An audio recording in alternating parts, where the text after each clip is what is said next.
mga tentasyon magita na ma-experiencehan sa ato ng kabuhi. Bisan ang ato Ginoo sa atong Ebanghelyo ibalikan nato nga bisan ang anak siya sa Dios, hindi siya hilway sa tentasyon upon pagsugay. Bisan ang anak siya sa Dios, ipinawalin siya sa yawa kung balang mangintangpad siya sa Dios o kung mangintangpad siya sa Amay.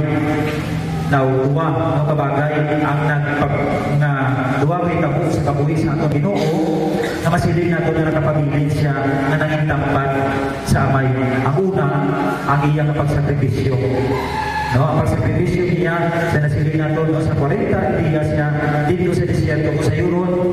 40 dias niya nagsakripisyo anay, nagpuasa anay, nagpenitensya anay. No, kag sa sina, nangipangusok siya, nangikabakod siya sa pagkatubang sa iyang pagsulay. Naaman, tungod sa pagpuasa o pagpenitensya, nalapuasan niya ang ginatawag nato na tawahanon na kaibigon. Inabalang kadalog sang tao. Kita tanan na kadalog, kita tanan na kaibigon ginatawag. Mga galing na katawag kita sa sala. No? So ako na maging tinguan o kung ako na pakita ni Jesus sa aton nga giligawan niya ina. Karon kasi ma-confuse ka mo kung hindi kita kabaludin na bangin sa Ebanghelyo nga nagasaysay na si Jesus na lang buwasan niya pagtilaw. Sa iba na bahid sa Ebanghelyo ni San Lucas at San Mateo, paralel niya iyang ibagkulang na nabatian sa Ebanghelyo ni San Marcos.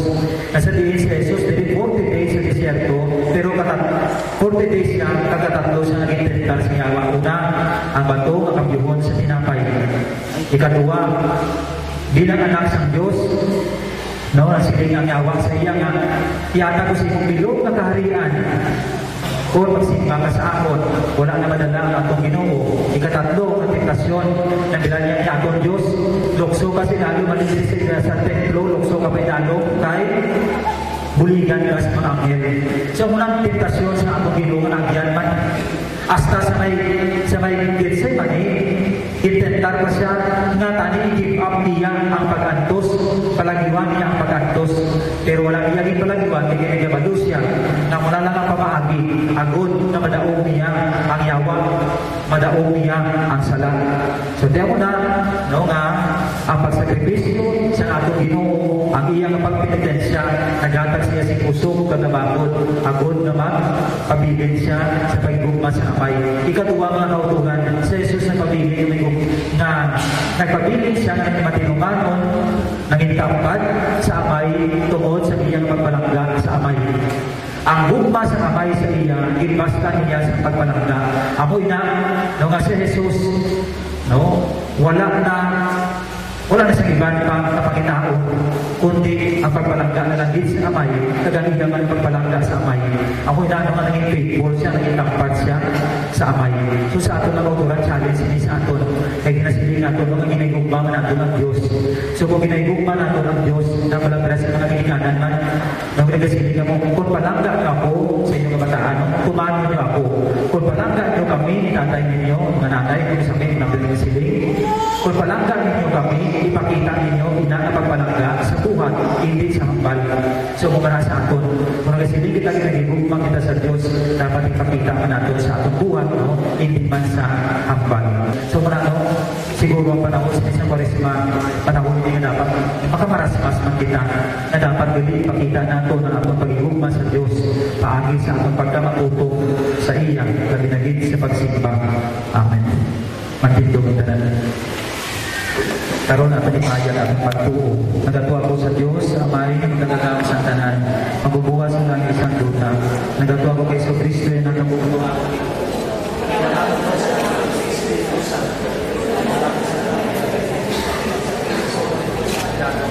Nasa sa krus sa batay ginubo, nanawag sa mga minatay, si Katokataw naman na siya nagaling sa mga minatay.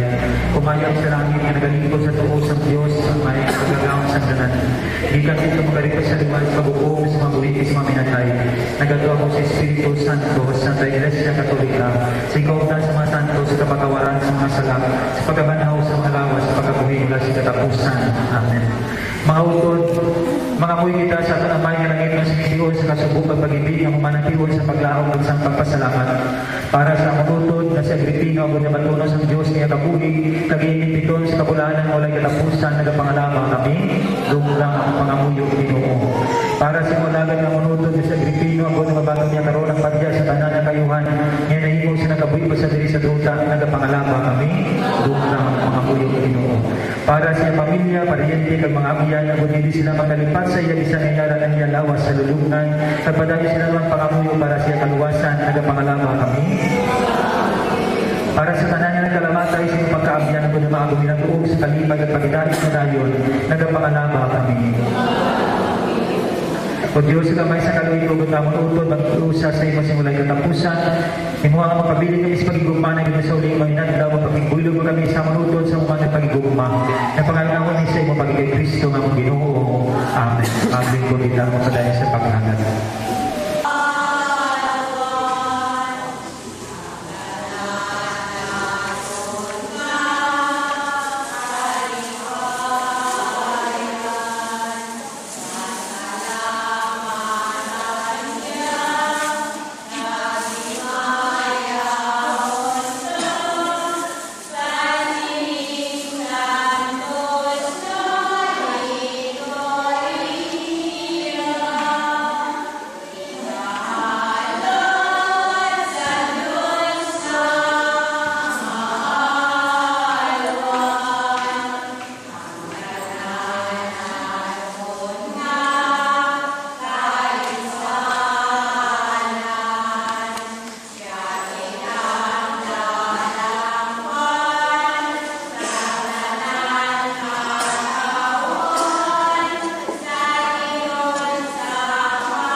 Magtidulong tanan ng magpangamuyo ng mga utod, guduhan ng sakripisyo, ang butang sa Diyos, ang may magkagawang sa tanan.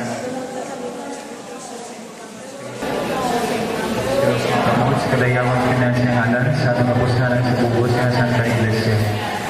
O Diyos na unang mayaman, kami agudyalat na mo sa nilkaigon, sa sakripisyo sa pagsugod sa Kuwares, makitubod ng mitagos kami sa pagsaulog sa nagkakabagay ng paagi sa nalangdon ng Misteryo Pascual. Inapangalan na mo hindi sa imo pagigay Kristo ng Ginoo. Ang Ginoo yara sa inyo, ibayaw ang inyong kasing-kasing. Magpasalamat kita sa Ginoo nga o Diyos.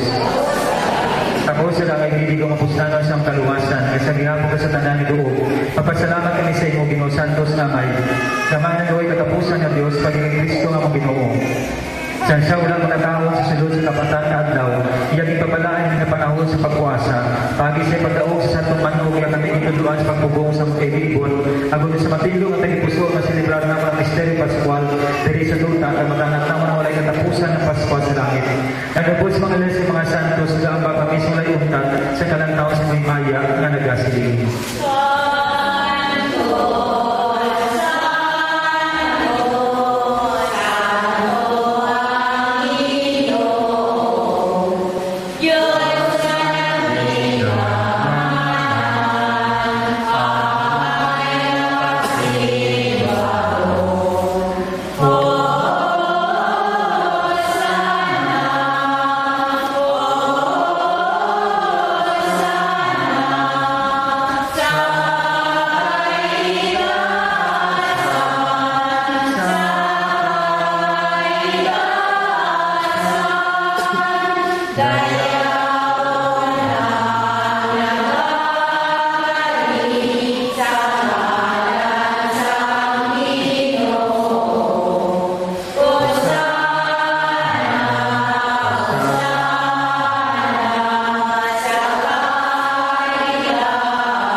Paliyog maglulong tanan.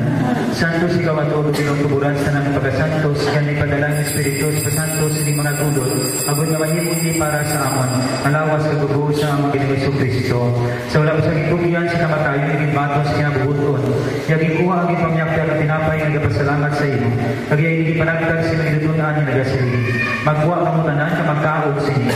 Kaya hindi mga akong lawas ni gatugian para sa inyo.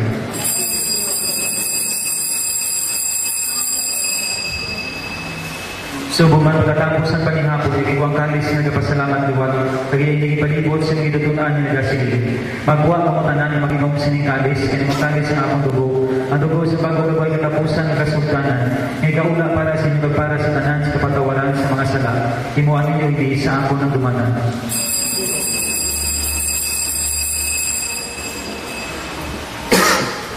Bantalan natin ang misteryo sa pagtuo. Sige.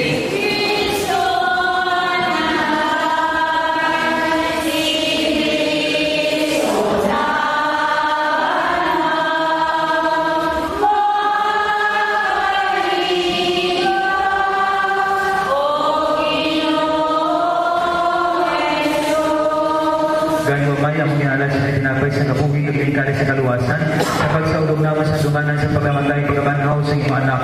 Nagapasalamat man kami sa imo kay makamiging-kaming mga tagos, pagkatubang, kapag-alagad sa imo sa sining sakripisyo. Nagapakiluwi kami ng Espiritu Santo magpaisa sa amon, na nag-aagis ng lawas sa dugo ni Kristo. O ginoon at lumayo yung simbahan ng lamnat sa buko sa kalibutan, imbitasya sa paigong maupod sa amon sa tupapa nga si Benedict, sa amon obispo nga si Angel Gerardo, at sa tanan ng kaparikan.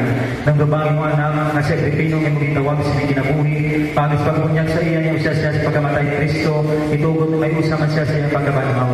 Dugduma mga sakop sa iyang kapiliban ng taliban na, batuna siya tanan sa pagtanaw sa may mayaon nga nawong.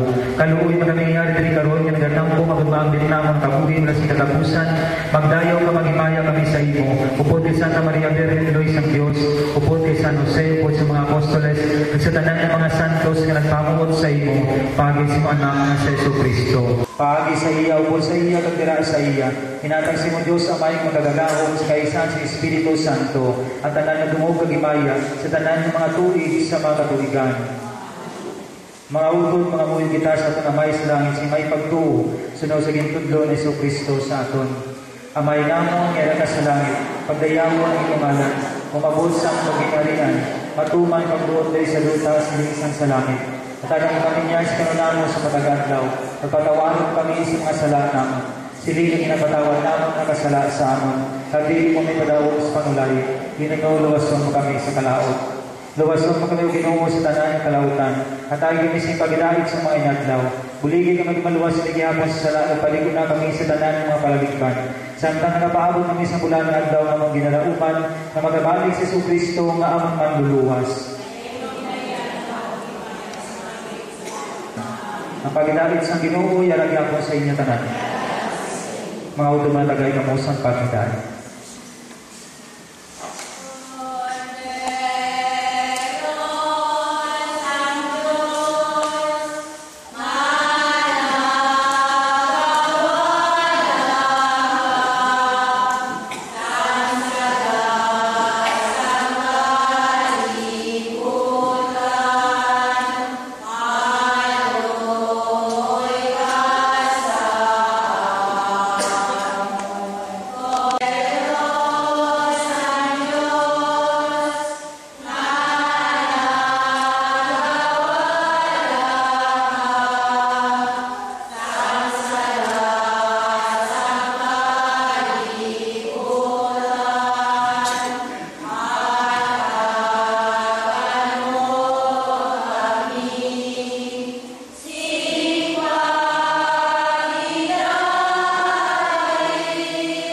Paliw magluhod ng tanan.